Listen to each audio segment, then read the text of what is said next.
Hello guys, what's going on? It's your boy Solsik here from MBT Studio, and today we're gonna be talking about the Flare Audio Jet 1 and 2, the full review.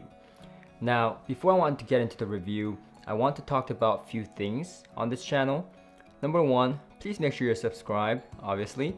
And number two, the Patreon. So the Patreon giveaway is happening right now. So every month on my Patreon page, to show my appreciation, I do a giveaway. It could be anything from review units to anything I purchased in the past.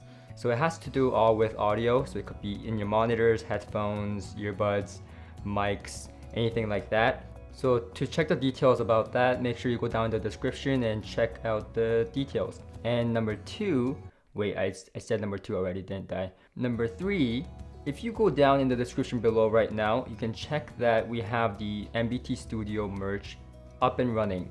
So what that is basically t-shirts, it could be coffee mugs from now on, and it's all very creative ideas. So you guys can contribute as well by commenting below on some of the ideas like coffee mugs, some of the slogans that's going on the t-shirt, etc, etc. And basically I'll just slap it on there and then put it up there for sale, so that you guys can also support this channel by purchasing the item, or you can just contribute by giving me ideas and just have some fun with it. So thank you so much for listening to that little channel update. Now with that being said, let's get right down to the review after this tunnel intro.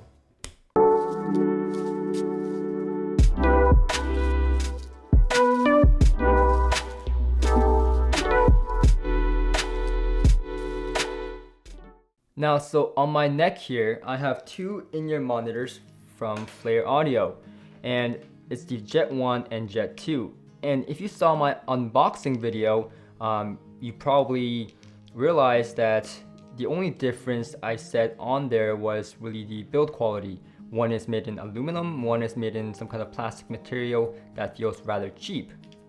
Now with that being said, the Jet 1 is like $79 or something like that. It's well under $100.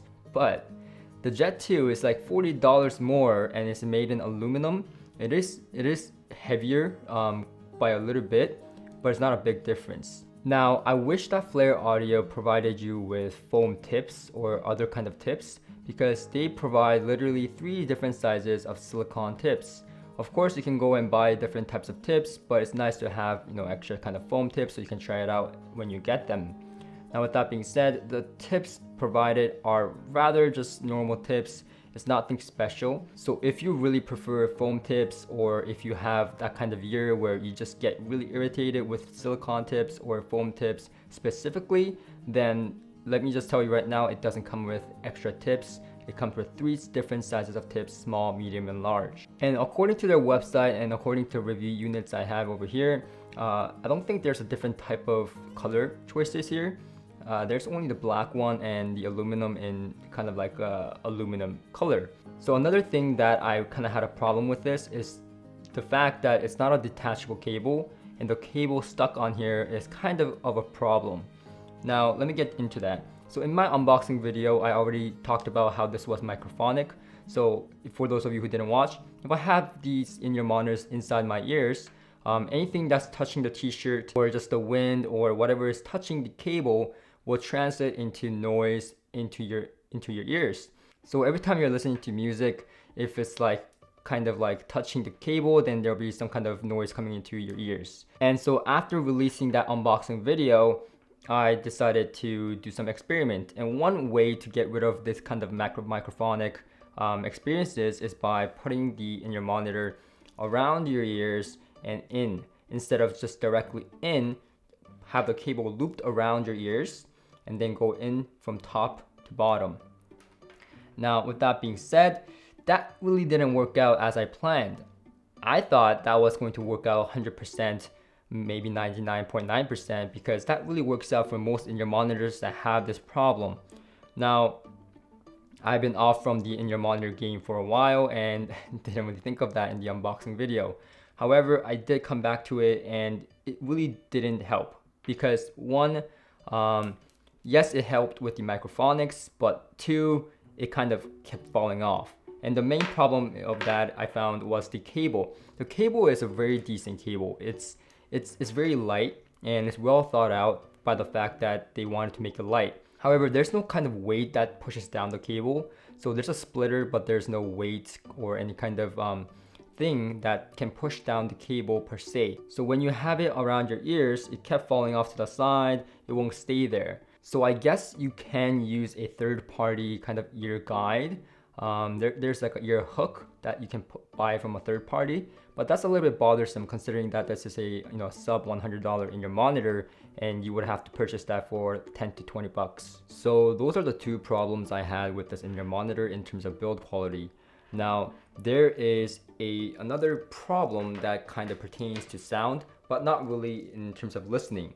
So there's a microphone on this in-ear monitor on both of them, and I thought, no, that's not too bad of an idea for a sub $100 in-ear monitor because people tend to use it while they're on the go. So let's be real. A person that purchases a sub $100 in-ear monitor like this is not going to particularly purchase a digital audio player that is $1,000 or for that matter even $300. So they're probably gonna use it with their phone, and they're gonna probably use the microphone to make phone calls and etc. And I did the exact same thing. And when I tried it out with my friend and my girlfriend and etc., their response was, "Oh, I can't really hear you." So I thought, that's weird. They can't hear me. So I ended up never being able to communicate with this microphone. So the microphone on this is practically useless. And also having a microphone attached to a cable like this deters sound quality. So from what I heard, it deters and kind of makes the sound quality worse. Now, I don't know and I cannot confirm that's the case, but psychologically, just having a microphone and knowing the fact that it kind of deters sound quality, but it doesn't even work, that's kind of a no-no for me. So it seems like in terms of build quality, Flare Audio has a bit to work on, but where it really shines is the sound quality. So let me get into that. So the sound quality of this in-ear monitor really impressed me on both the Jet 1 and Jet 2. Now in the unboxing video, I did mention that there was almost no difference between the Jet 1 and Jet 2 in terms of the sound quality or the sound signature for that matter. And throughout my listening session, I found that to be the end result. Really, I did not find much difference between the Jet 1 and Jet 2. The Jet 1 had a little bit more kind of warmth, whereas the Jet 2 kind of had a little bit more, I would say more controlled bass. So it goes both ways. It's really small difference. They're exactly the same for all I can care. So keeping that in mind, the Jet 1 and Jet 2 has a really good bass. That's what I can tell you. It has really good bass. It's punchy, it's controlled, it goes down very low, which impressed me the most. In-ear monitors, they don't tend to go down this low, but these go down pretty low. And just right off the cell phone, it sounds pretty good. The cell phones don't have a lot of output power, as many of you guys probably know. That's why people use digital audio players and external amplification to power their in-ear monitors and headphones. Now, this is very sensitive. It can get really loud even off your cell phone, so I really like that fact because this can be used by anyone. Now, I've seen $100 in-ear monitors or headphones that need quite a bit of power to push out sound. And that to me was not very attractive because people that are buying sub $100 in-ear monitors or headphones, they're probably gonna use it with their cell phone. And I've gotten countless questions from viewers asking me, hey, can I use this with my phone? Is my phone enough? And more often than not, the answer was no, you need something else. And here I can tell you confidently that you can use your phone to power these in-ear monitors. So if you're a guy who just wants to use your phone, don't want to buy digital audio players and all that headache, then this is for you. This sounds really good if you can get past all the build quality issues. And the distortion level was very low. I mean, straight out of the phone, I could not hear an audible distortion from a phone. And I think that's really good. I think one reason that this can be louder than other in-ear monitor is probably the tip design, where it kind of looks like a horn that kind of amplifies naturally. I cannot confirm that, but from my background and from my experience, I think that is the case, and I really like the design and the innovation. Now moving forward to the mid-range, which is like guitar, violin, piano, instruments, vocals, and etc., where most things matter. I think this sounds really good in that range. So when a human voice, and I mean both male and female, come through this in your monitor, it sounds really good. It's like almost distortion free, so it's very clear sounding, crisp. So if you're watching movies off your phone, YouTube videos off your phone, just streaming on Tidal, Spotify, etc., the vocals are actually surprisingly more clear than if you're using like a stock in your monitor or earbuds that come with your phone. So what that means is that that's actually more healthy for your ears, and I urge you to actually consider, for those of you that are like stockies and really just want to stick with your stock in your monitor from your phone, that's actually more healthy for your ears, because if it's less distortion and if there's lower noise floor to begin with, then you don't have to crank up the volume as much, and your ears will be saved in the long run. So moving on to the high frequencies, these are quite nice. It doesn't extend as much as I really want it to be. It's not like really high end by any means in terms of detail retrieval, but it did have detail and it did portray most of what was in the music, but it didn't have any kind of nuance or any kind of high quality to it per se. But one thing I really liked about Jet 1 and Jet 2 was that they scaled very well. And what I mean by that is, of course, I used my phone to demo the Jet 1 and Jet 2, but in the reviewing sessions, I also used digital audio players and other sources like external amplification from Un, which is also coming out for review.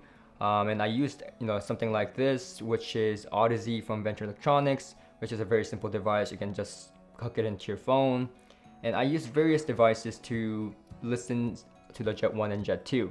And my end conclusion was that they scale very well. So if you're down the road thinking about purchasing like an external little thing like this, which is like, I believe $10 or something like that, that can improve your audio quality, then this is worth considering because it scales very well. So if you're using something like this, even if it's $10, by the way, I'm gonna review this in the future, so make sure you're subscribed. So if you're using something like this, which is just $10 and it improves your audio quality, and use it with your phone, and this sounds better than with your phone, and if you use it with like something like the Jet 1 and Jet 2, it will actually sound better.